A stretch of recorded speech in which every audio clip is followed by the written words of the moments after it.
The Formal Gamer, podcast for those with exquisite taste. Hi guys, welcome to episode 1 of season 9 of the Formal Gamer podcast. There was a little poll we did on the Facebook and Twitter a while ago to get people's opinions of what we should do next. And obviously finishing off season 4 and season 6 were the most popular answers. So in respect to that, me and Jules settled down to try and finish off season 4 and season 6. And Jules decided that he wanted to practice on 5th edition before he went straight back in with season 4 in case he made any mistakes and ruined his own campaign, which I completely agreed with. So we sat down with Robin and we thought, right, well, we'll record this just in case we need any sort of bonus sort of material if we want anything later. And, you know, we have considered releasing some extra episodes at some point. So me, Robin and Jules are the only people in this episode. Unfortunately, or fortunately, depending on how you feel about these episodes about to come out, what we recorded, we absolutely loved. Me and Robin loved playing our characters, and later on in the season, we're not going to do like a tricky thing we've done in previous ones. Abu comes and joins in with it, because this was just going to be Jules learning how to DM in 5th edition, but it just goes so well that we decided we had to release it, and it works as sort of a prequel to season 4.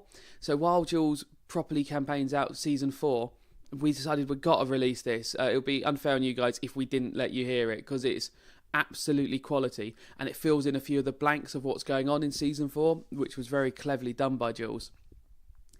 We are definitely finishing season 6 and 4 next, so do not panic. So what we're recording next will be the end of the Gorus, Farvan and Sotru season 6. That will be recorded next, hopefully with Mira playing as well. Mira has not been abandoned from the podcast, do not worry. And then after that, we'll definitely return and finish the Titus, Porcho and Honey Nightshade season, and that will be finished before we do anything else. So enjoy this campaign. Go on the Facebook and Twitter to look at Alice's amazing artwork for these new characters.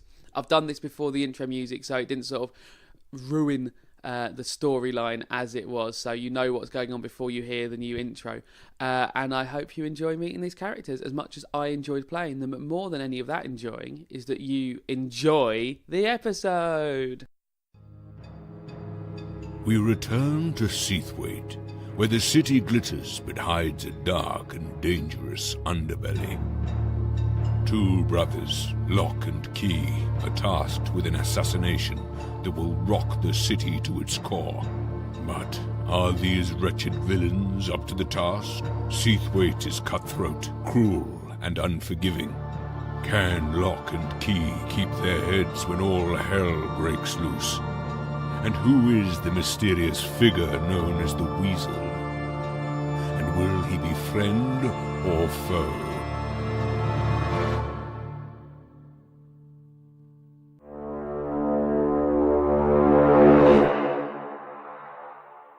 Welcome, everyone. There's only going to be 2 of us in this mini campaign, and I will be DMing. So normally I'm a player character, but this time I'll dust off my DMing shoes and put them on, because you know you need a good pair of DMing shoes when you're going to DM.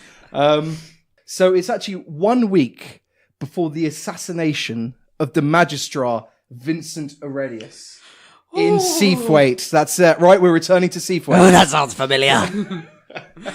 If we can kill Titus, that whole season won't happen. Oh, I'm so excited! Yes. I'm mindful of time paradoxes happening, so I had to scrub the campaign of those. Imagine it turns out we're the ones who kill him. Yeah. Oh.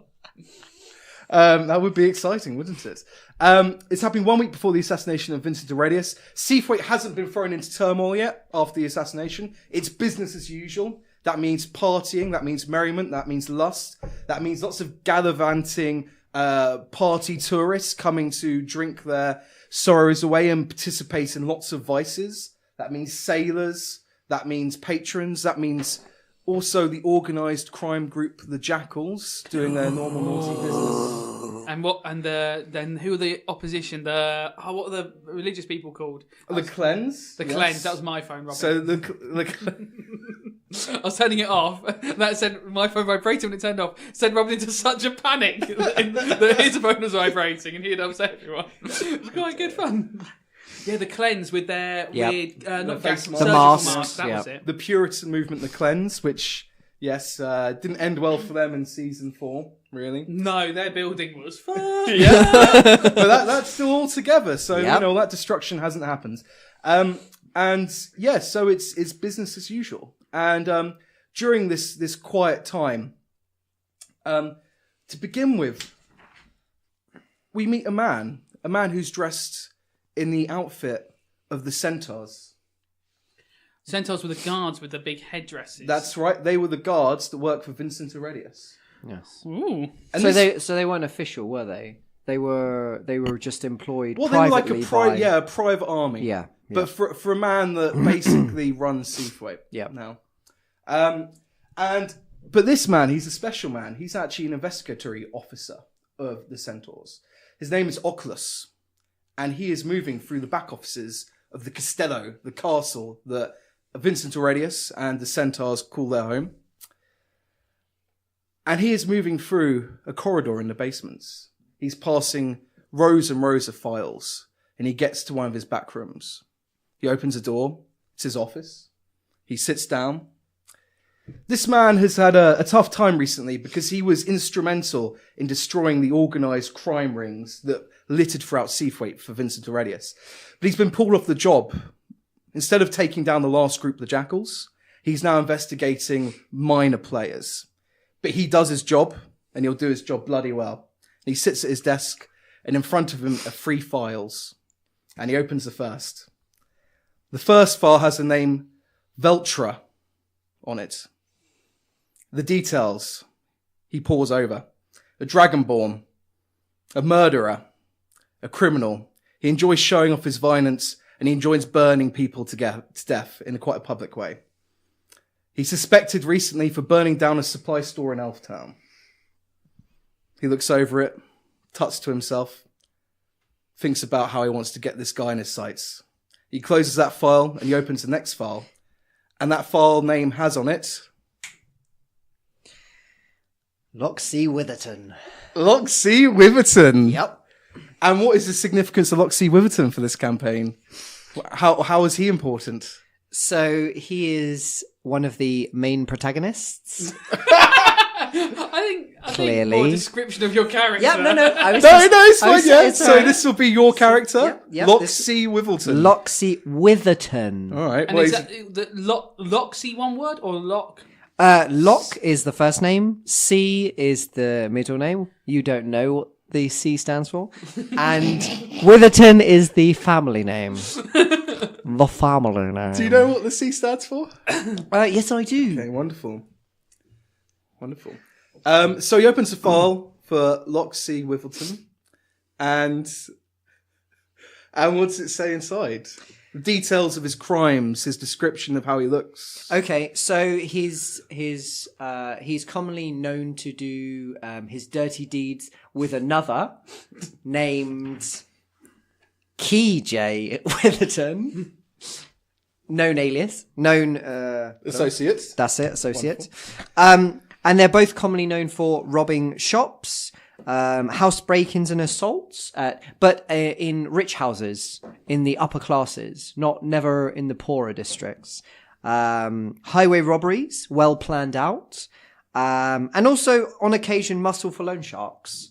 So a big variety of criminal activities Quite a in their diverse portfolio. range. Yes, very much Yeah. so. They're very versatile criminals. Nice.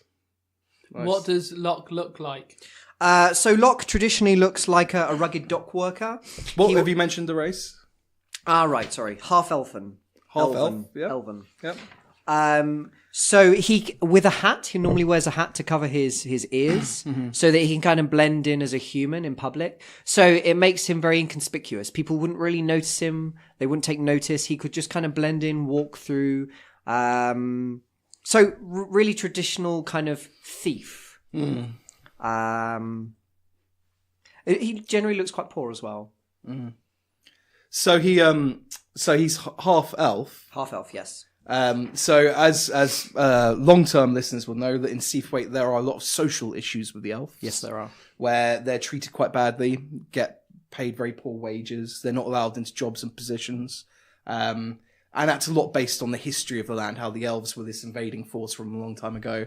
Not to be confused with the Eladrin, of course, which were cousins of the elf. And the Eladrin lived in Helen's Scar all along.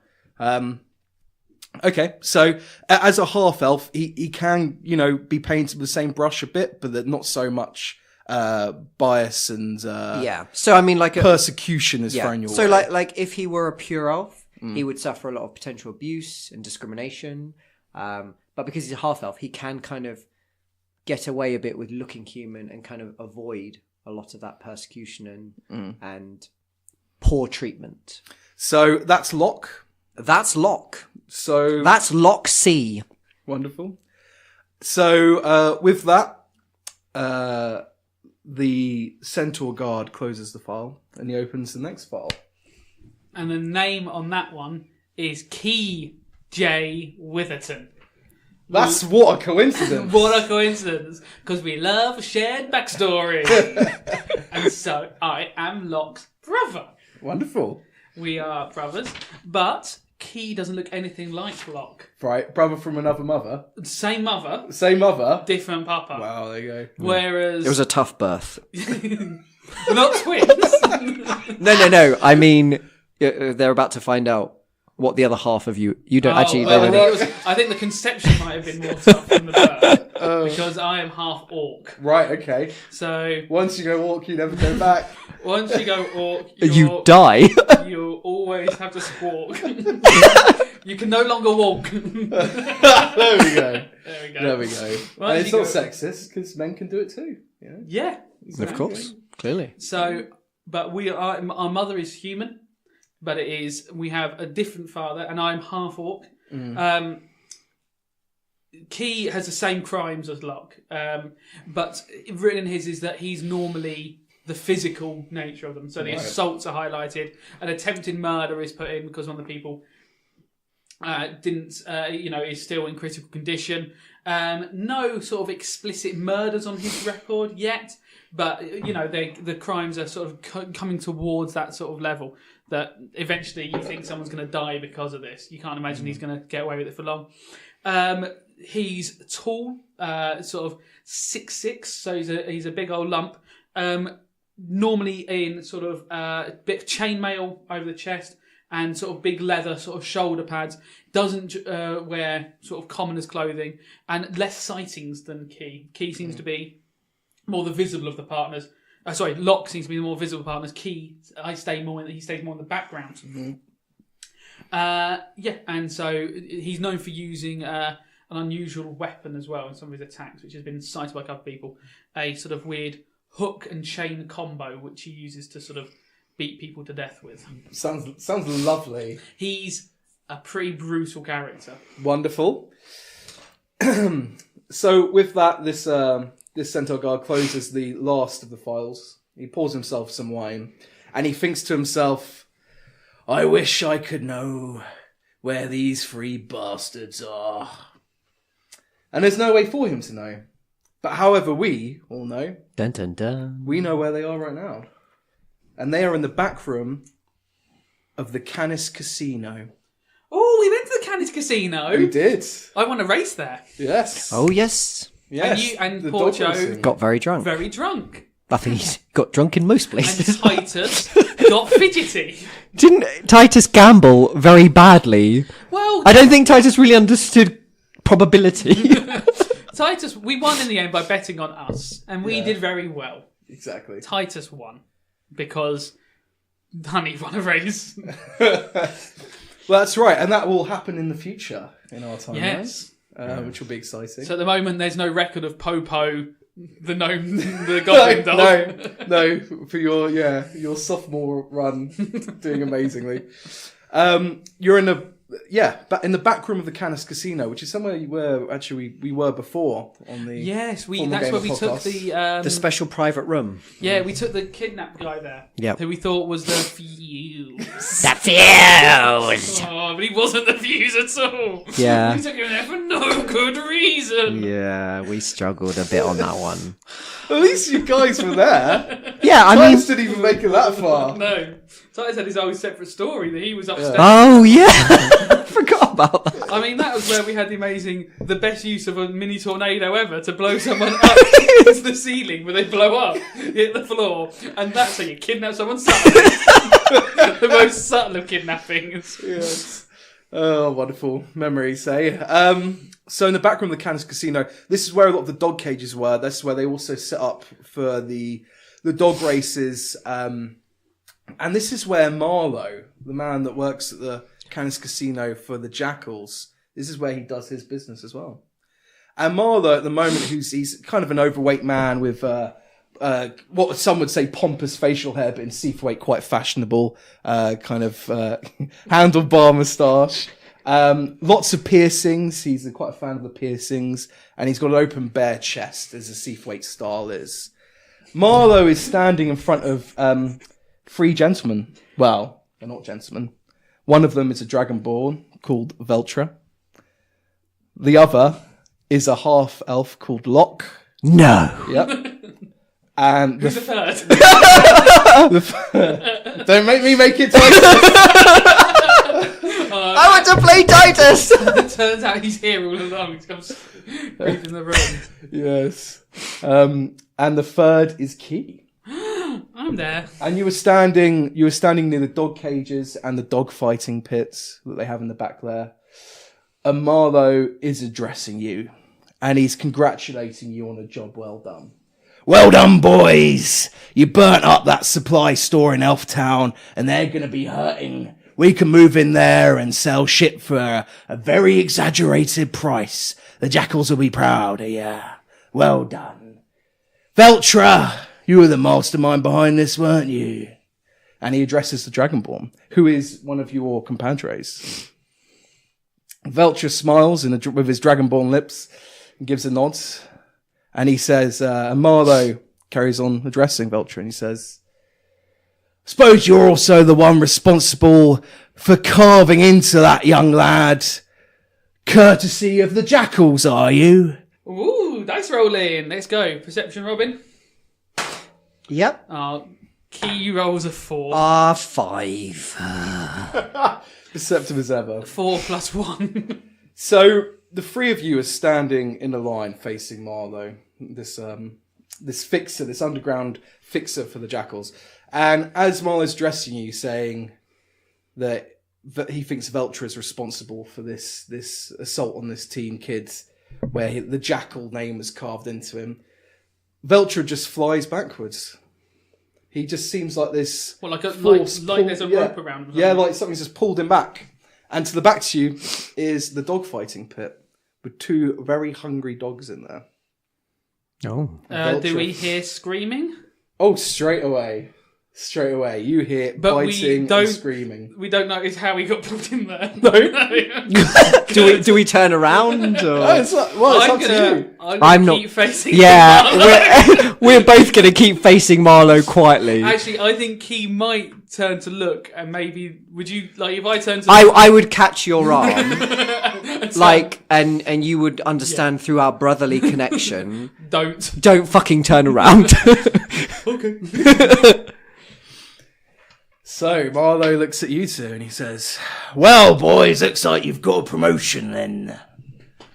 Who's the one in charge now? That'll be me, Marlowe. This is a sexy voice. Yeah. Oh, I suddenly find myself quite attracted to you. If people like gruff voices, you two just chatting to me. This is it. This is the podcast. And this is Keith going, Isn't it lovely when we get new characters? So Marlowe smiles at you and says, I was pretty impressed with you boys from the last job. Someone did a fuck up and he's paying for it now. Keep that in mind for next time, yeah? That sounds very fair, Marlowe. It's wonderful. I like it. I can't help but react to it each time you do it. So Marlowe nods again. And Marlowe says, thing is, boys, another job's popped right in my to-do list. And I want you guys to do it. I think you're the ones. It's a bit of a step up from what you normally do. but I think you can seize the moment and grab it by the balls. You can trust us, Marlowe. So you're up for the job then? Of course. Upwards direction is great. Sorry, I didn't catch that last bit. I said yeah over it. yeah. I feel like one of you should talk because it's you people go yeah, but he's already agreed to do it. Yeah. Up is the kind of direction we're looking for. I see, like it. Ambition. Always, Marlowe. You've killed people before, is that right? That is right, Marlowe. And is it just people that deserve to die? You know, people like you and me. We do what we need to do, Marlowe. Good to hear it, and I hope you do it for profit. Always, Marlowe. Always for the profit. Allahu Akbar. So Marlowe says, Come with me to the private room, and we'll have a chat about the details of your next job. you still hear chomping behind you, but no longer screaming. Can I do an insight to check if I could look without being noticed? Sure. Yeah, I'll stretch your arms and look over your shoulder. Oh, there's a dog eating a mouse. 14. 14 overall. Yeah. Like, as in, would it be a quite comfortable, quick look, or is it quite a risk? So you would know that you're being watched. There are guards around here, right? So it's not worth the risk kind of thing. But you would also think with that role, you'd think they probably wouldn't be pissed off if I look back. They did that as a show of strength. Yeah. So if you have a look at it, they're going to, that's exactly In what fact, they want. is it more badass that we're not? Yeah, I was going to say, actually, I wouldn't look because then it shows strength. Right. That we're not looking. I really want to look. I know that if you're. So not looking, my hand is still on you. Yeah. Just with a tiny bit of pressure. Yeah, I know not to look. Yeah. Don't worry, I won't look. All right, KJ, let's follow on. Okay. Why do you tell him we kill people? We don't kill people. Oh, it's fine. It's just a little white lie. Sometimes in life you need to do that, KJ. All right, brother. All right, brother. So Marlowe's waiting by the door at this private room, and one of the Marlowe's guards is beckoning you over. He's kind of standing next to you, pointing towards the door. Do we know him? Recognise him? What, the guard? Yeah. Yeah, you would know him as one of Marlowe's regulars. You've worked with Marlowe a couple of times before. So I you've expect back we've been before. here a few times for So jobs will we and know stuff him like by that. name? You can roll for it. See if you've had a conversation with him. 5. I'm going to make this charisma. 5. What's your charisma plus? My charisma... It's on the 17? Yeah, but what's your plus? Plus would be 3. 3. Yeah. So 5 plus 3. No, you haven't chatted to this guy. Okay. You don't know his name. Okay. 5 minus 1. Winner! You do. You think his name's Dorothy. Okay. So, you can go in? Yeah. I lead KJ in. Wonderful. So Marlowe sits down and says, "Take a seat." So- Actually, no. I follow behind KJ. Okay. Okay. So you're like ahead, then you're like, oh no, and then you kind of run behind. Well, I know. I assumed the position we were that I was to the left, facing Marlowe, and KJ was to the right. So I would naturally follow behind. It would look strange if I walked in front of him. Well, you could just take the initiative, but No, that's Marlowe fine. wasn't watching, so he's not thinking about the petty internal No. politics. No. Neither's key. He's just like, I wonder why Locke keeps on getting in my way. I don't walk, then he goes, I stop, then he stops. It's that moment when you're trying to pass someone in the door, you're like, oh, which one of us is No, that's fine. Actually, I go in front. I would lead. This I would all lead. happened over the walk. You were in front, then you went behind, then it got awkward, and then you went in front again. Yeah! And everyone's watching thinking, he's the mastermind. Key has kept a level pace throughout this. Just knows that whatever's happening, there's a plan. So you've got an audience with Marlowe in the back room. Marlowe starts by saying, I was impressed there. You didn't seem shaken by us ripping one of your colleagues apart. Well, Marlowe, mistakes have consequences, don't they? One door closes, another door opens for us. all right, well, that's good. We don't make mistakes, Marlowe. Well, I hope not. So, this job. It's a big job, boys. Is Veltra going to be helping us on the job? No, Veltro, he's retired now, shall we say. Yeah. So this job, we'll call it the Jenkle job. Nice name, Marlowe. So creative. Well, he's like a fucking yes man now.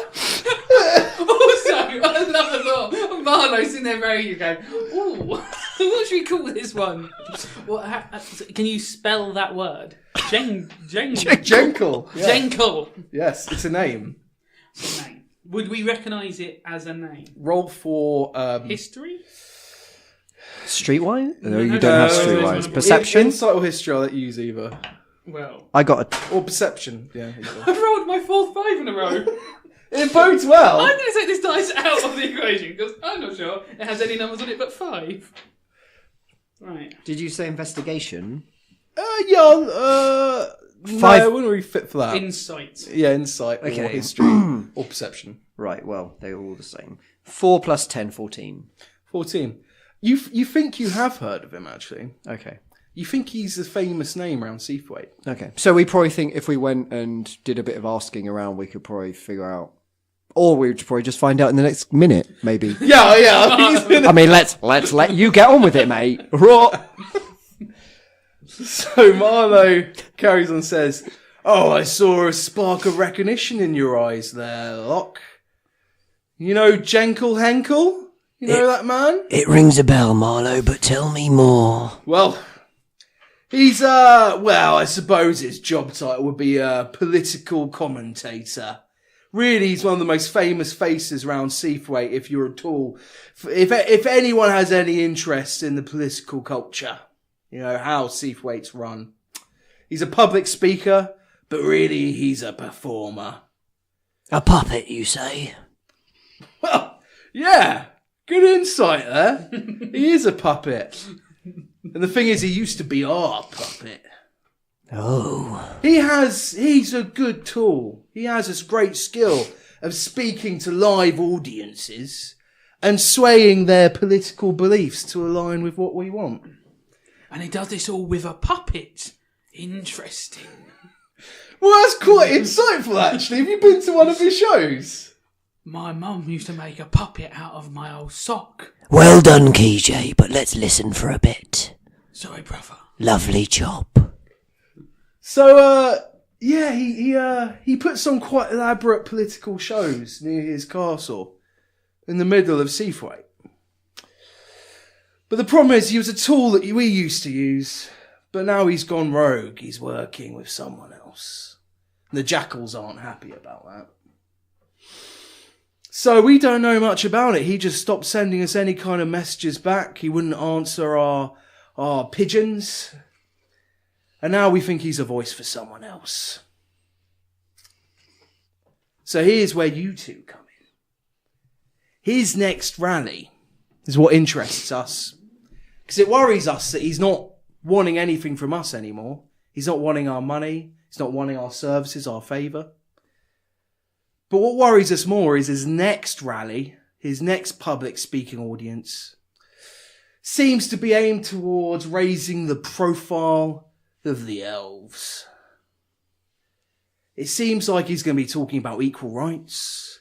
Seems like he's going to be talking about equal pay. All stuff that's going to hurt our bottom line. That's not going to be a problem for you, is it? No, not at all, Marlowe. You don't have any kind of affiliation with the elves? No. Now, you see, that's difficult. Because you're kind of lying a little bit there, aren't you? I am. So you're going to have to roll a bluff. Oh. So Marlowe doesn't know he's a half elf. You haven't asked that. Does Marlowe know he's a half elf? And I also didn't... Did I ask Marlowe that? Did you know he's a half elf? So what was your roll? My roll was not what I wished it was. Good. So it was a 9. Oh, Deception 6. 15. I was wondering what you were saying. I was like, I know your deception's quite high. I'm very much hoping that works. So, you said to Marlo you don't have any association with the elves, right?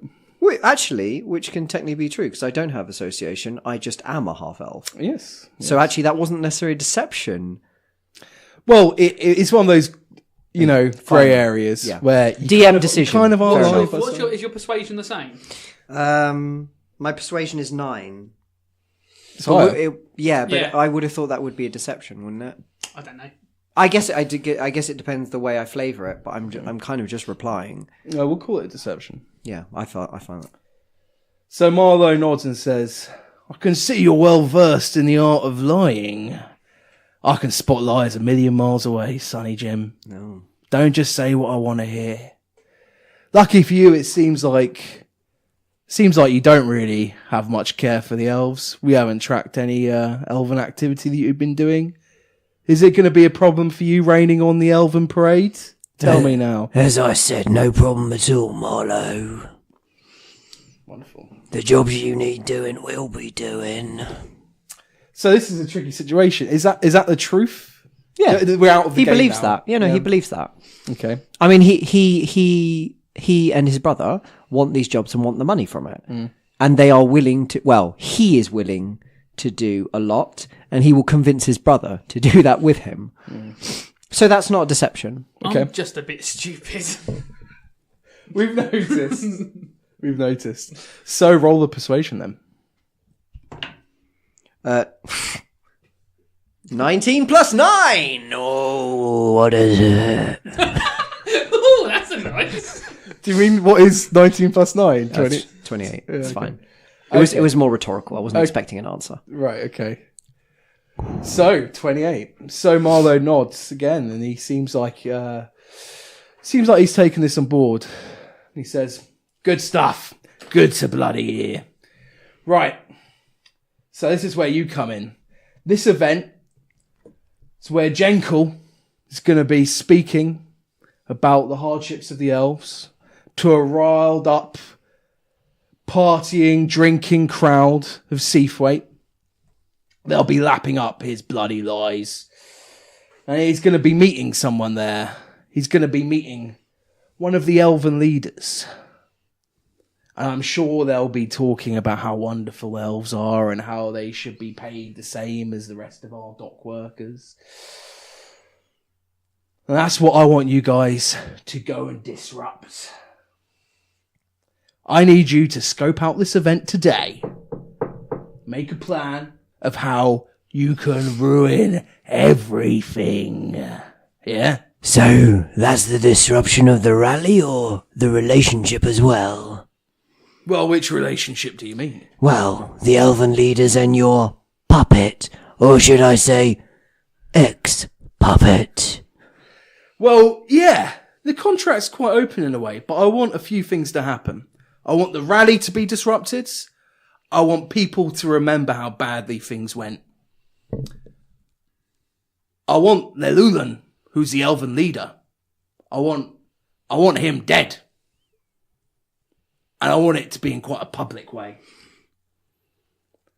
And lastly, Jenkel, this pompous public speaker, this guy that thinks he's bigger than he is, doesn't have to answer to us. Jenkel, you can kill him, again in a public way, but you don't have to. I want him humiliated. I want him to be deactivated. I want him to be absolutely ruined. Or, I want the kind of stuff that would ruin him, and I want you to come back and give it to us, so he can get back to working for us. Easily done, Marlo. Good to hear. You're problem solvers. You need to work out what the problems are, and then solve them. No, we found them. You found the problems? What? It It was rhetorical. you told us the problems, and then we do the solvings. Well, that's right, but you're going to have to take a bit of agency yourself to work out. Well said, KJ. We solving problems. That's solving. Good, well done, KJ. Marlo, no problem. And lastly, we've been trying to work out what's going on, but if you can find out why Jenkel has gone off script, that would also be lovely. That's no problem. Any kind of information you've got on Jenkel whereabouts? Well, yeah, he does his rallies in the same place every week at his castle. It's a big bloody event. You can go there, you can have a look round, you can see what's what. You've got to work out the mechanisms of, the ceremony. I want you to do something terrible to him. And what time is it, Marlowe? All right, I was still talking there. But I need just to ask you the time. it's like he's an NPC in a video game. Fucking hell. But honestly, what time? It's like 11. Like, it's a shame it's not a couple of hours later. We could be doing this over lunch. 11 a.m, Marlowe. Yes, it's 11 a.m, yes. And do you have the time now? No, I think that is the time. I think that is the time now. Marlowe, I meant, what time is the rally supposed to start? All right. But is it 11 a.m. now? Because I am peckish. It is 11 a.m. now. I could get some food in if you wanted it. Thank you very much. All right. While they get someone goes to the door and calls someone over, has a little whisper, sits down and goes, well, we can drag out this conversation then, because we're going to have an awkward lunch together. I'm not even that hungry. So. I think this should be the whole episode. It looks like it will be. So wonderful, Marlowe, but what time is the rally? So the rally is on Friday nights. And it starts at 9. But people show up when people show up, because there's going to be booze there, free booze, paid for booze, Seathwaite grog, the deal. It's a big party every week. So people will start showing up when they start showing up. But there's a whole ceremony to it. I've never been before, but Jenkel does his talking, brings on a guest, makes some jokes, sways people's political opinions with alternative facts, and the party goes on, and you've got to ruin that party. Like I said, Marlowe, no problem. Any other information you'd like to let us know before we head off?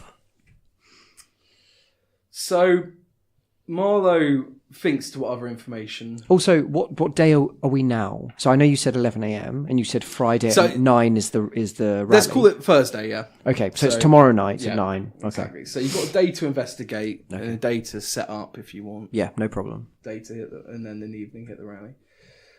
So Marlowe's been kind of quite clear that there's lots he doesn't know about what's going on. It's fine. And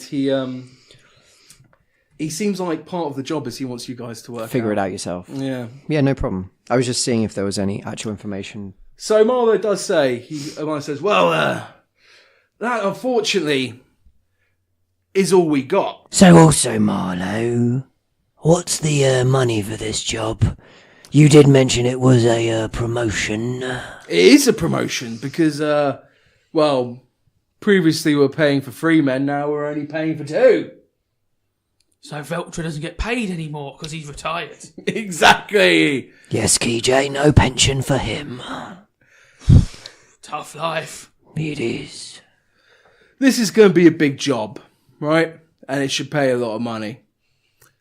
So the upfront costs that we're gonna, the amount we're gonna float to you to begin with is 100 gold. Wonderful. And the rest? And the rest, coming up if you do the job, it scales. It's a bit like a performance review. For how much destruction you create, how bad things get for Jenkel and they Lulan, that's going to directly reflect how much money you're going to earn. But if you take out the Lulan himself, you'll get 500 gold on top of that. Wonderful, Marlowe. I think we're speaking the same language. Common. Well done, KJ. That's my brother there.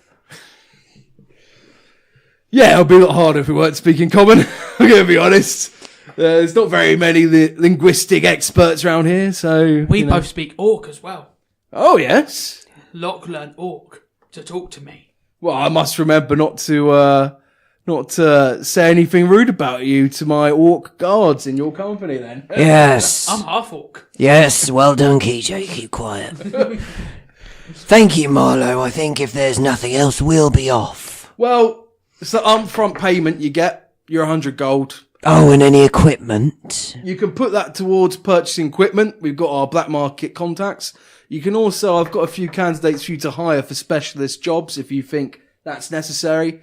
But that's up for you to decide after you scoped out the place and made a plan of what you want to do. Okay. So shall we come back here to find out about these specialists? Back in tomorrow, yeah.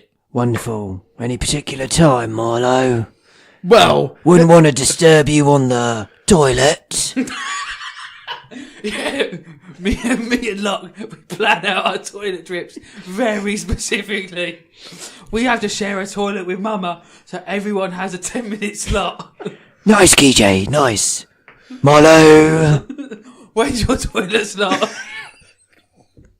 Well, quite frankly, Key, that's private information I don't really want to give up. A man in my position, I'm going to tell you when I do shit. I'm sorry if I've been rude. That's fine. You don't ask, you don't receive and all that. But I'll keep that information to myself. Okay, sorry. That's all right. Well said, Marlowe. A philosopher at heart, I see. So, I'll tell you what, come back tomorrow at 10 and we'll have a lovely brunch together. Wonderful. Well, I'll have to skip my turn. Okay, KJ, say goodbye to Marlowe. Bye-bye, Marlowe. Bye-bye, KJ. Ciao, ciao, Marlowe. How cosmopolitan of you, lot. It's orcish. Well, good. If that's that, then if you talk to my guards on the way out, and they'll point you the direction of the Jenkel's castle. Thanks again, Marlowe. Lovely doing business with you. Man, Locke leads Key off. I wave and follow. Marlowe nods with a slight jingle of his ear and nose piercings as he nods. So the guards show you out, and they describe to you the direction towards the castle. Thoughts of the job? No, sounds interesting. Key will have to ask about the killing and how we're going to get around that, and Yeah, like whether we can just make him disappear. yeah, But apart from that, causing chaos and destruction, Key's quite up for. yeah. So the guards tell you about the location, and it's... Have we already received the 100 gold, or the guard's going to go? Yeah, you've been given the 100 golds. Okay. You've been told the location, and it's on the river, the large river that runs through the centre of Seathwaite. That's where a lot of it's the centre of Seathwaite, right? So that's where a lot of the activity is. And you also will say you have horses with you as well, because you're established men around here, so you would have horses and places to stay and that kind of thing. Okay. So I assume you just head straight there. Yeah, we do. So I would ask, as we're heading there, I would speak to Locke.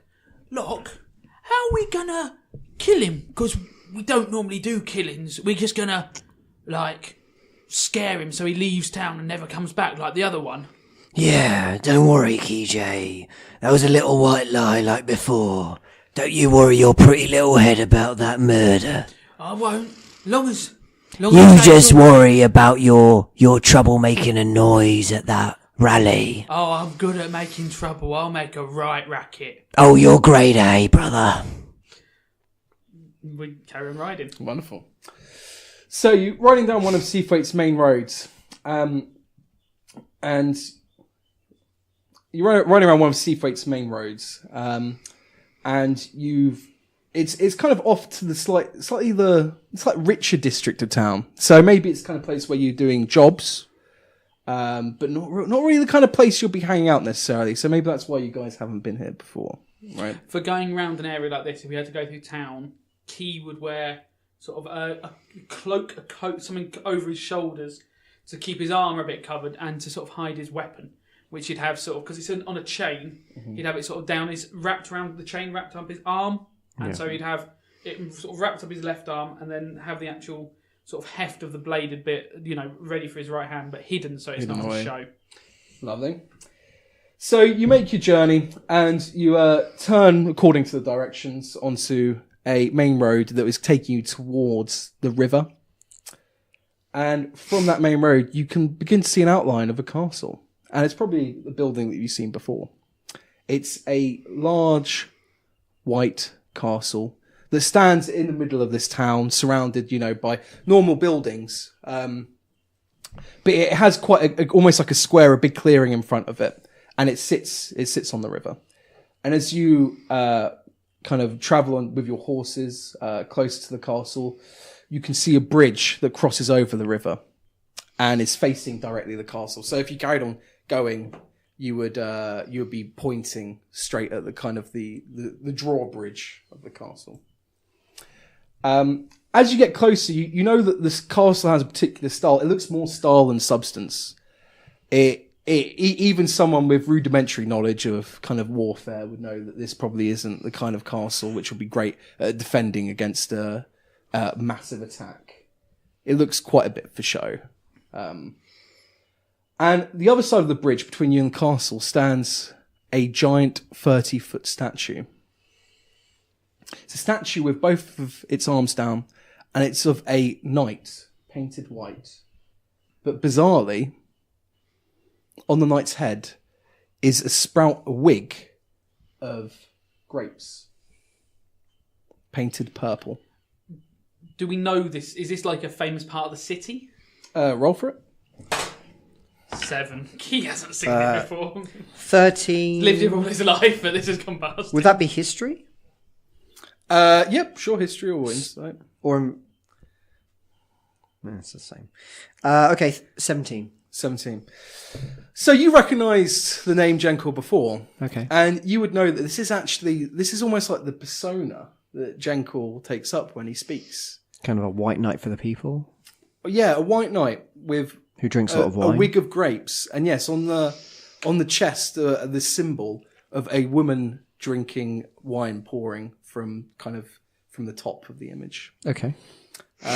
It's a really overbearing statue. You come across a bridge and it's the first thing that you kind of are greeted with. Quite garish. It's very garish. That's the thing. This castle is kind of like a Disney castle. It's garish. This statue is very garish, and it also feels kind of slightly like corporate. Yeah, it's very much corporate. Yeah. Very McDonald's everywhere. Very much built for his own self-promotion kind of thing. Well, self-aggrandizing. If like in the fancy terms, it would be. So the statue is the first thing you notice, but also you see this along the river bank. There's lots of stalls selling stuff. And it's clear it's a place where well-off tourists go. So the square in front of it, it's a big, big square. It's kind of stretches the whole front of the castle. This is before the drawbridge into the castle. Yeah, exactly. Yeah. Okay. And it's a big old square, and it's, even though it's kind of lunchtime during the day, there is hubbub of people moving around, buying stuff, people having drinks. There are a couple of guards dotted around. It seems like there's activity here. Okay. Right.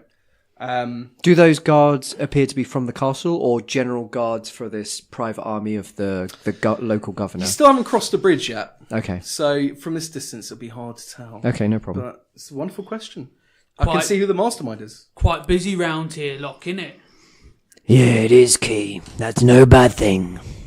Lots of people to scare. Yes, but do remember it's tomorrow, not today.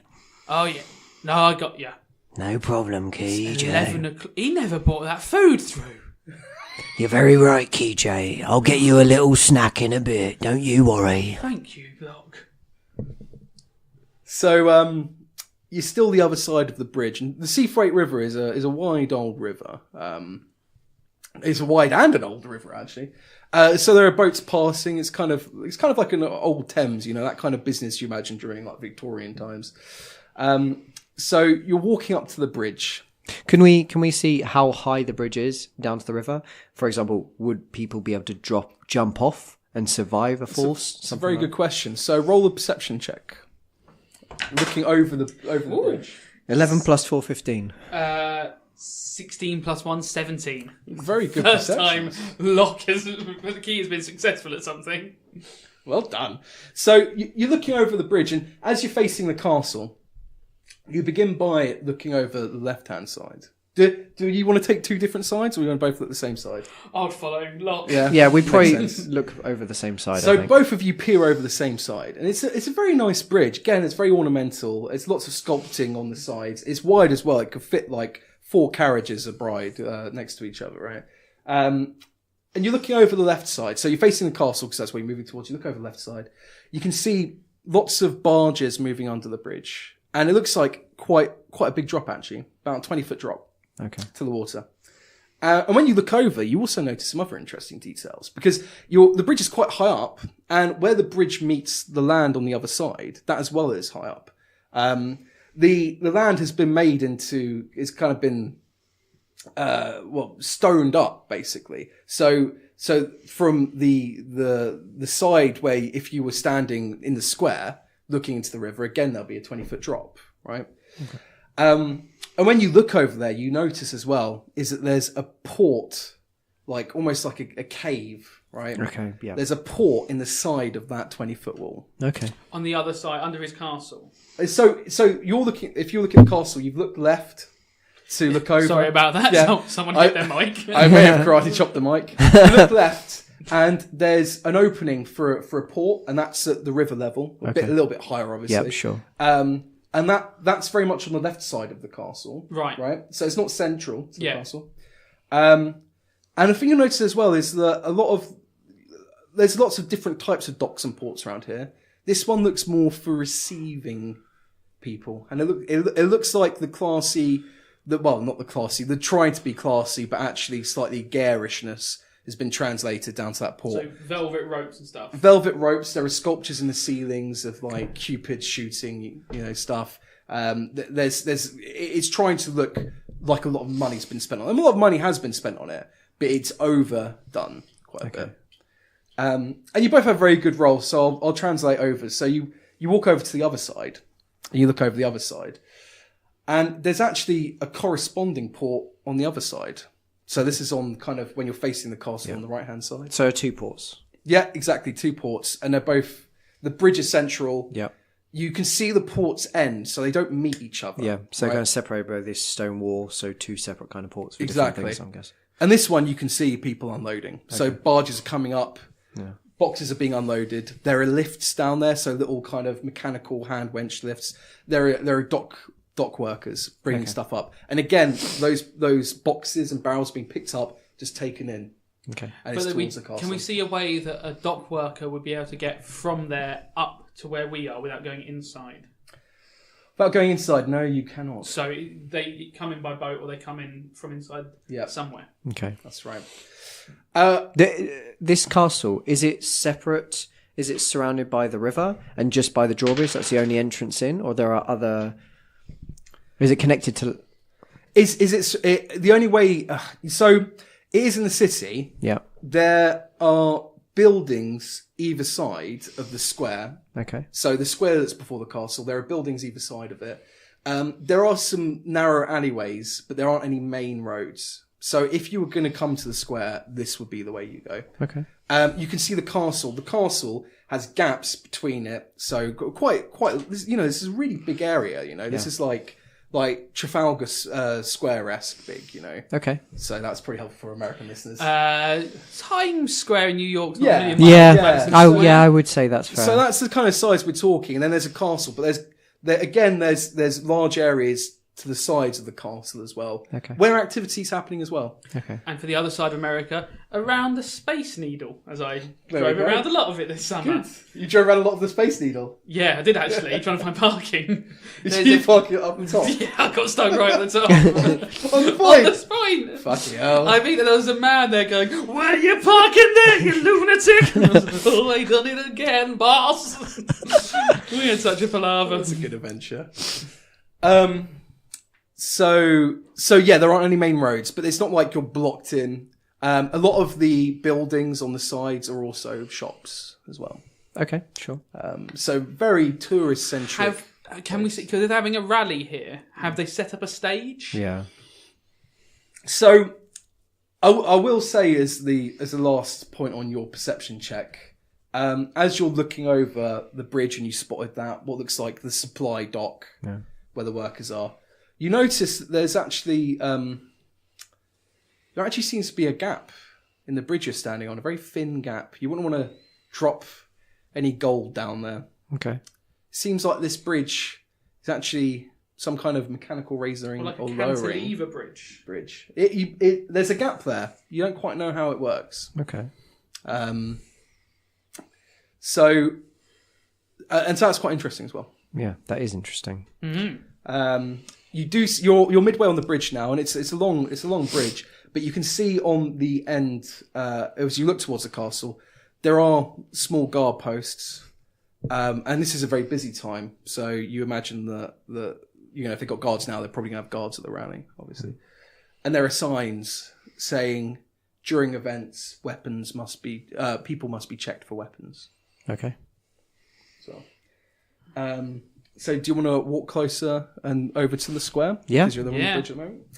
So you're now walking, and the statue is beginning to loom closer and closer to you, garishly, kind of slightly bent over. I turn to Locke. Mama would love it round here, wouldn't she? She would, Key. She would. Maybe when she's better, when we can afford that medicine for her, we'll bring her here. That's a lovely idea, Key. You keep thinking up some lovely plans for the future with our mama. Wonderful. So you walk towards the statue, and from there you can see there's lots of activity to your left and your right with people shopping at the stalls, which run along the kind of the side where the river is. In front of you, you notice there's actually to the left and the right, but kind of in the centre of the square now, there are some smaller statues, and it's kind of the same thing, the same kind of guy, but the position Different of this poses? knight, Okay. he's kind of locked with his hands on his hips. Yeah. Would I recognise it as the Macarena? If I sort of twisted my head left to right, would it look like he's dancing the Macarena? Well, they're both in the same pose, so Right. unfortunately they're not in different stages of the Macarena. Right. So you can't Yeah, that's a look, shame. close your eyes and open Yeah. again. I was hoping if I blinked and turned my head left to right, it would look like I'm watching the Macarena. And as you walk past the statue, you can see the castle in its glory, its garish glory. You see it actually has a legitimate moat around it, quite a large moat, about 15 feet. So we should be quite impressed that this has all been created in the city. Yeah. It looks like a lot of money has been spent on this. And this moat lot. is basically all around the castle. It's all around the castle. Okay. Is it a big moat? Is it swimmable? Is it? Well, you would have to go up and have a look. Okay. But And where are the guards in relation to the moat and the statues and the bridge and the castle? So there are two guards standing on the statue. Not standing on it, but standing by it, I should say. That would be fantastic. I kind of wish they were standing on the statue now. It's a good lookout point. I feel like we might But holding each other really close. we might end up giving up this mission if that's the case. Oh, don't get a job here. While I was making this campaign, I was like, I bet he's going to try and get a job here. It's what he does every time. Don't do it every time. No, you don't. You just do it. Actually, you don't. I don't know if you've done it on a recorded podcast, have you? No, I do it on all the non-official podcasts. The training of Robin. Yes. I think my very first D&D session was working as a toilet attendant, and it went very well. Exactly. So, you can walk close. Not that well. You're a toilet attendant. Hey, I got my business done. Well, that's what the customers are meant to do. So, you can walk and have a look at the moat. Yep, that's Yeah, what we would like to do. Okay. So you walk closer to the moat, and you can see that this is quite a wide moat, especially for what you see as a show castle. Okay. You can see that the moat seems to vary in depth, so it looks like you could stand in it. Actually, it doesn't look deep from where you are, and there are some points where actually like you can see that there are like mounds in the ground where they almost slightly pierce the surface of the water.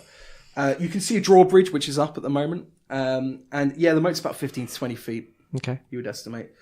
Along the sides of the moat, again, there's all these stalls. And I've kind of had you going towards where the drawbridge is.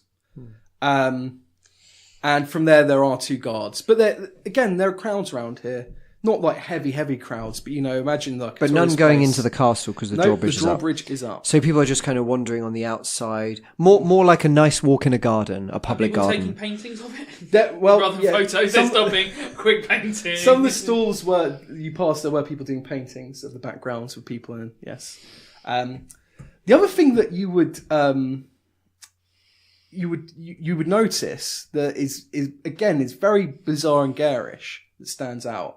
And as you're looking towards the drawbridge, it's to the right, and it's a very strange structure that's kind of it's kind of held above the moat, but is attached to it's literally linked to the square, right?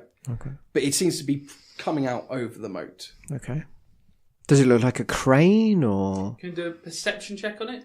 So you've caught a glimpse of this, and you kind of, it's a very bizarre structure because it seems to not be applying to the laws of physics at first. So, roll an insight and perception. 20 plus 4, 24. Wonderful. I did really well as well. I rolled a 16. You're both really good at scoping stuff out at the moment. It's I good. feel like 16 plus 1. Because my fear of this was we were going to do a classic one where everyone fails their rolls, and then the planning mission's just going to be we're going to bum rush it. We're going to bum rush everything.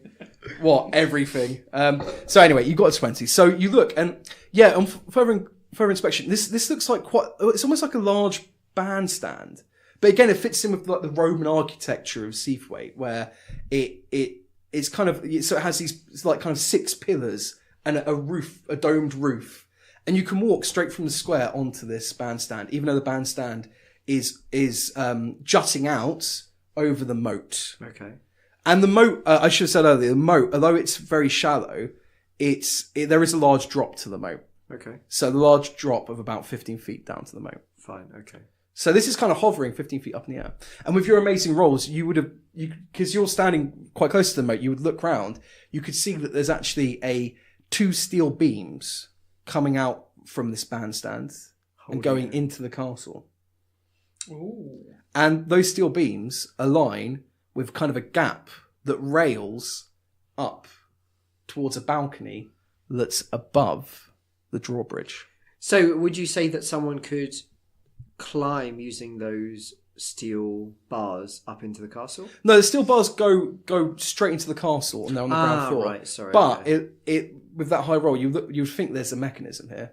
Okay. And that there's some mechanism that brings this bandstand, this pagoda, up to this balcony.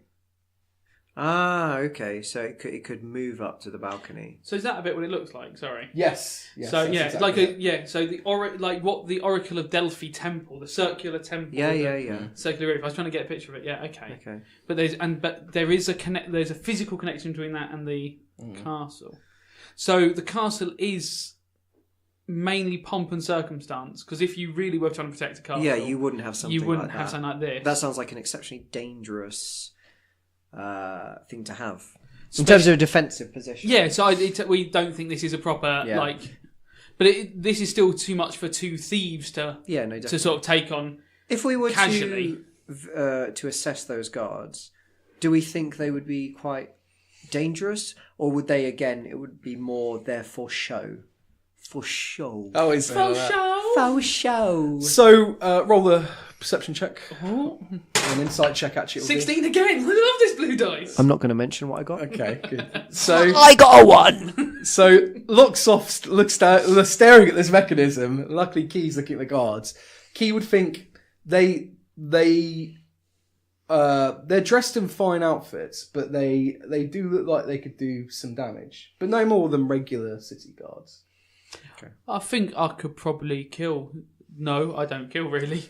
I think I could probably really hurt these people. Like, if we had to, I could maybe knock them out. That's good, Key. That's very good to hear. Wonderful. So you're at this bandstand, this pagoda, which appears to be a lift going up onto the balcony. Are you gonna? At the moment, you're actually you're in front of the balcony. You can walk closer and look at the pagoda. Does it look like we can just get on the pagoda? Yeah, people are getting on it. Right, let's. There are 2 guards there, however. Let's try and walk on and see. Yeah, if just we casually can. walk on. The people on the pagoda, do they look poor, wealthy? These are tourists again. You can Okay. clearly tell they're tourists. So tourists are going to be slightly more well off because the very poor wouldn't be tourists. So okay, we're going to look a bit too poor for here. Yeah. But you've got 100 gold on you, and I do. 100 gold can make a lot of problems go away. Yeah, that's very true. We would. I've got a crowbar and hammer.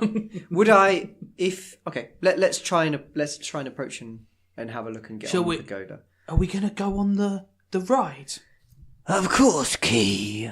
That's really exciting. I Well, can't wait. I did promise you a treat, didn't I? Yeah. Would your mum enjoy riding on the pagoda? I think Mum would be too scared to come up on here. I think you're right, Key. I think it's just for us brother Withertons. Indeed. But next time we can bring her and she can get a painting. Maybe we could buy her a painting today and put it in the house. That's absolutely lovely, Key. You look around for that bit. Well, should we get on the pagoda first? Off to the pagoda. After the pagoda. Let's get on, brother. Yeah. And the campaign is derailed. Because we're going painting shopping. We're now art critics. Wonderful. You go to the. Describe every painting in the shop. You go to the pagoda. As you walk closer, you can see there is a queue of people queuing up. And the queue seems to begin where the 2 guards are. And there are a couple of people at a time going into the pagoda. Okay, I'm listening to speech patterns of these very wealthy individuals that are going through. How long does it look the queue will take at the speed it's going? Like 5 minutes. Wonderful. People are just going on there. They seem to be sitting down on some seats, and then they're milling about for a bit and then leaving. And the guards seem to be calling them back out. Okay. So, assuming you're listening away, general chit chat of tourists going, "Oh, isn't it wonderful? Oh, that's so great!" Of their plans, all that kind of stuff. You get to the front of the queue. One of the guards says, "1 gold, please." To us? Yes, you're at the front of the queue now. Okay, fine. That'll be interesting. And- No, to his other guards. No problem. And I pass him 1 gold.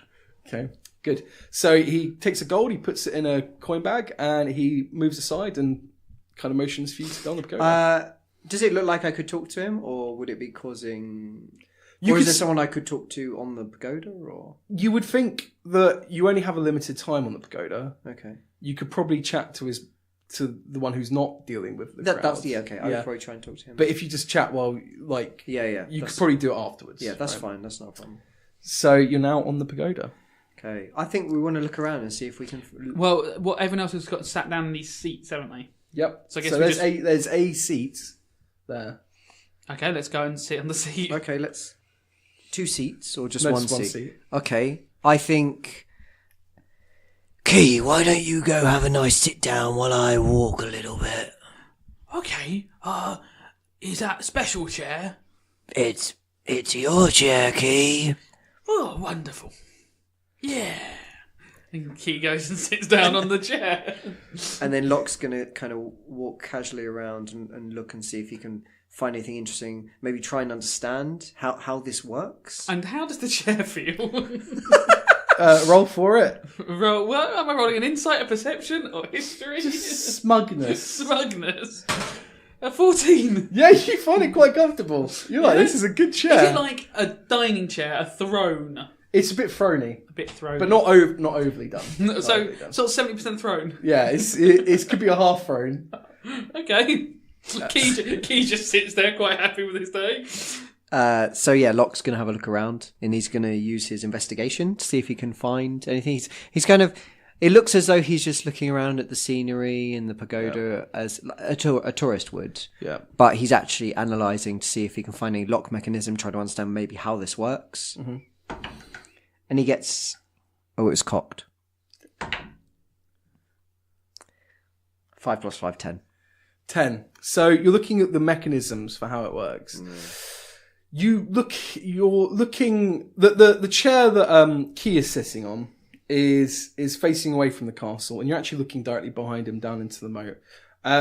You can't really tell. There doesn't seem to be any mechanism on the pagoda. It seems like the mechanism would be inside the castle. Yeah, that's what I would have thought. Okay, sure. You rolled pretty badly there, but as you're looking and listening, you do also you hear another mechanical whirl, which the pagoda doesn't seem to be moving. And when you look to your right, about 7 foot down, there seems to be some kind of pulley system, which is it seems to be carrying boxes and crates that's similar to what you saw at the port, carrying them from the side of the moat on your side inside the castle. Okay. Would I understand where that location is, so we could go leave the pagoda and go and look in that area? Well, it's where the moat is. So it's again, if you look at the castle, it's off to the right. Now it's actually on the corner of where the moat is curling round. So the easiest way to climb down to it would be from the pagoda? That's a little way away. So that's probably about 15 feet to climb down. The pagoda's not quite on the corner. We couldn't get closer to the side to look at it than we are right now, really. If you came off the pagoda and walked round, you'd get even walk, closer to it. You would walk for 60 seconds or so, and you'll get closer to it. This is literally going from the corner of the castle. Yeah. And by the way, this is a castle with kind of turrets, you know, as castles generally would have. Rounded turrets? Yes, rounded turrets. Very important. And wonderful. It goes up massively high, and you can see kind of. It's not the open crenellation turrets. There seems to be what I like to call hats on the turrets. Wizard hats. Wizard hats. Also, I believe they call them Wizardus Hattatus in Latin. I think so. The walls, do they look quite craggy? Would it be easy to climb up, or are they quite very, very smooth? They're smooth. It's. I like that. I don't blame him not forgetting what they're called, the wizard hats and Suffolk castles, but smooth we should know. I did blank for a moment. Yeah. Luckily, my brother was there to step in. The mastermind. The mastermind. So they are smooth blocks, smooth white blocks, but they're where they're positioned into the wall. They're probably about half the size of a human, so maybe about 1 meter tall blocks, and between them are ridges. Okay. So you probably could climb, use that to climb. If you had some dexterity, you could probably climb up there. But if you want to get to the top, that is a big old climb. Yeah, Are there any windows on it? There are some windows actually, and there aren't any windows on the ground floor on this side that you can see. But you can see on the second floor there are windows. The second floor, it looks like very, very high ceilings, but you can see. So by second floor, do we mean? Yeah, I know. Not this again. So the ground floor, then the floor above that. Yeah. Okay. We'll call that. Sure. So we'll call that the first floor appropriately. Yeah, the first floor. So the first floor, it looks like that's where the windows start. Again, these aren't barred windows. These look like quite nice windows. Okay. Big enough for a person to pass through? Yes, big enough for a person to pass through. Come up that then, you dickhead. Okay, good. Right. So shall we maybe Locke goes over... I'm going to keep sitting in the chair. This is what we paid for. Locke goes over to... Because he thinks he's seen everything he wants to see from Pagoda. Is there anything written on the floor? So... Is there any signs to say what this chair is? Because I just sat on it. And I'm kind of interested in the chair. So as Key gets up to look at the floor, is he going on his hands and knees? Or no, just bending his head. As he goes to stand up to look at the floor, Locke would notice on Key's back that something has got stuck to his back. And what is it? What is it? Well, you can grab it and see if you want. It looks like an A4 sheet of paper. I'm going to grab it and have a look at it. So hang on. Yeah, I'll let you. I was just a bit panicked. He did. So you take it off his back, and it looks like it was actually pinned to the just above the chair on the wall. Okay.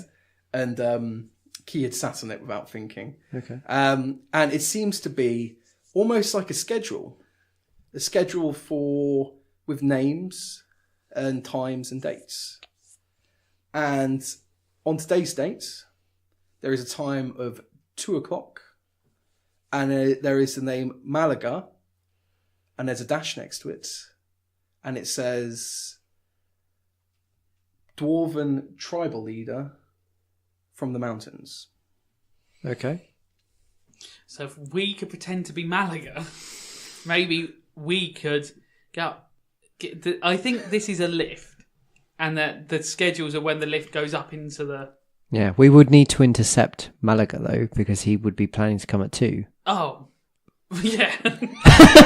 Or we just say, no, we're Malaga. Or we just arrive early and quickly leave before all of that Just shit shout, blows up. No, we are a dwarf. I was going to say, I want to be all about player agency in this one, but you do have this problem. I have to point out that you're a half-orc and you're a half-elf. And he's clearly... I don't think you quite... you're underestimating my disguise kit. Yes, he does have a disguise kit. I have a and very, as very... a mastermind, he is expert in disguises. So... It's going to be very difficult. As well as a forgery kit. Yeah, kneeling on his shoes. Oh, you don't know. He's going to forge a document. Fuck the DM. We're getting in there. 2 o'clock today, we're going in. And like season 3, when we get in there, we'll go, I don't know if I'm here. All the effort to get in somewhere and go, oh, this I don't want to be here. That's exactly like when we got into what's his face when Yavor bluffed his way into that house. He just stood there and went, oh no. Oh, I should have thought about this. He was awkwardly in the living room. Yeah, he stood there and was like, hi, I'm here now. So what else is on the schedule for today and tomorrow? There are a list of names of important people previously. I won't go through the names because we don't have time for them now, obviously. Tomorrow, it says 9 o'clock p.m. Oh. Leilulan, Elven tribe leader. Okay. Yes. So I think we'll pocket that. I will pocket that. Wonderful. I mean, it's not much information to retain. It's but maybe we could look if like Lulan's been in there before, having meetings. It's only for 2 weeks. The schedule. That's the past. Yes, it ends this Sunday or the Sunday for the. And we're currently Thursday. Yes. Yeah. Okay. Fine. I'm okay. currently hungry. Yes. That's and true. We need to go and buy painting. That's very true. Are we? Have we noticed that the time limit? Like, are people being ushered off? Yes. By this point, the guard will be beginning to look over to you. Okay. To inform you of your time limits. Can I walk over to the guard? You can. Yes. And I'm just going to say to him, "What's so special about the chair? It felt like normal chair, nice chair, but am I special now?" Well, I mean, that's a chair where some of the most important leaders and political figures of our city has parked their buttocks in. It's pretty exciting and honourable to be sitting in that chair. So my bum and the important people's bum have been in the same place. That's exactly right. Yeah. And they do it to a schedule, very special events. So, when's my next turn? Well, if you get to the back of the queue and give us another gold coin, you can have another seat. Interesting. There's no schedule for anyone to see me. No, it's just whenever you've got a gold coin for a Sunny Jim. Interesting.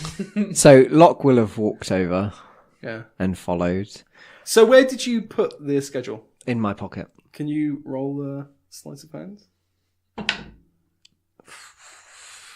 17 plus 9. Wonderful.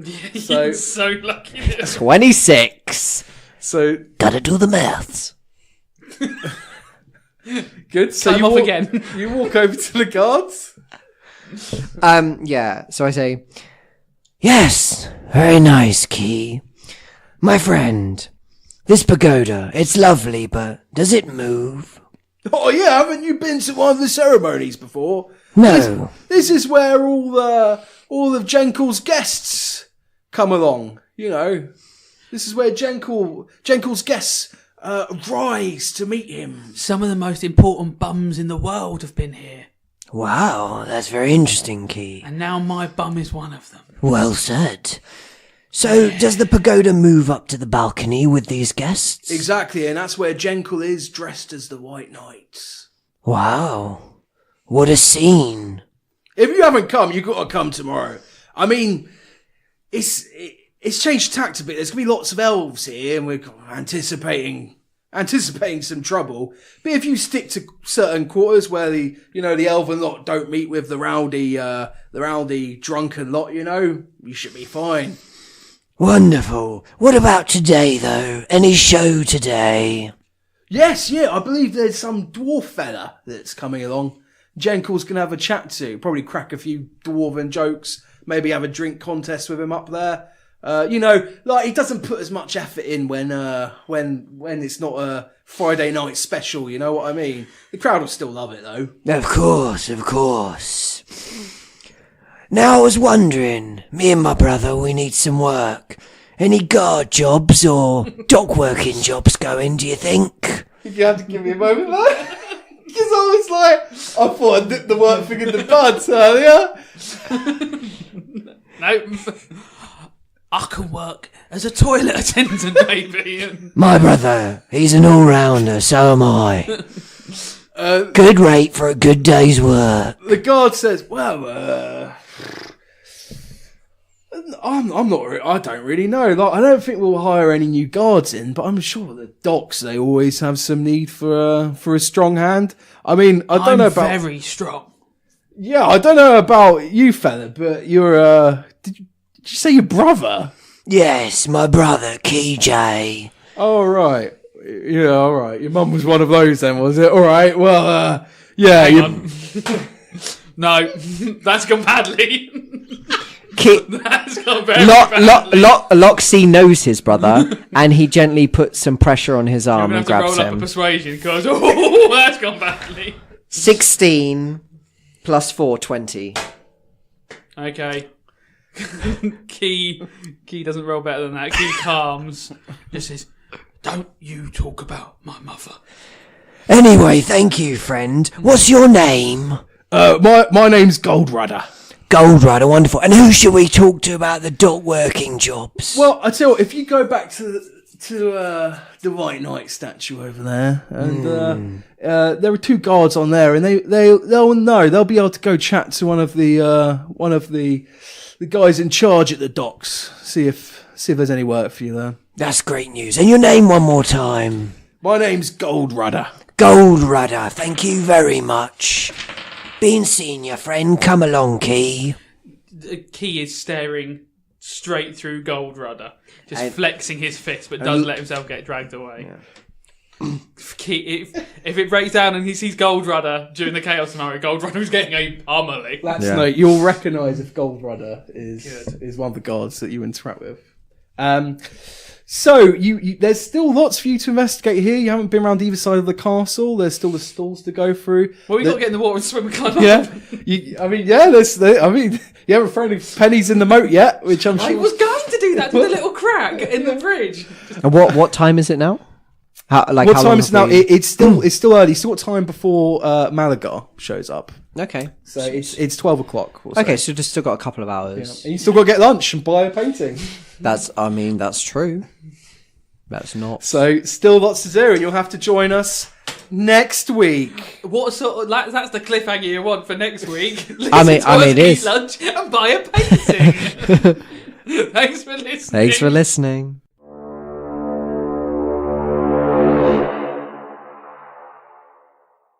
The Formal Gamer, podcast for those with exquisite taste.